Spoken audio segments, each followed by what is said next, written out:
Hi guys, welcome to my video.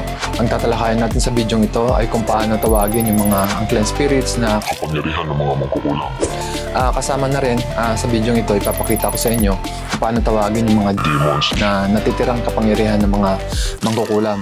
Itong mga demons, sila yung mas mahina pa sa mga unclean spirits. Mas gusto nila yung mga kaluluwa ng mga tao na kanilang pinaparumi dahil mas malakas ito bilang panakit nila sa mga biktima. So yung mga unclean spirits, mas mataas sila sa kapangyarihan ng mga demons. So itong mga fallen angels, sila rin ay demons. So high ranking sila. Pero yung ibinabahagi nila sa mga mangkukulam, mas mahihina. So demons din sila, pero mas mahihina kaysa dun sa mga unclean spirits na matatawag natin. Yung demons, mas marami sila. Abot sila daan-daan. Pero mahihina sila. Mas mahihina sila sa mga unclean spirits. So, kung yung iba sa inyo, bago pa lang sa channel na ito, mag-subscribe na rin kayo para updated kayo sa mga latest videos na ina-upload ko.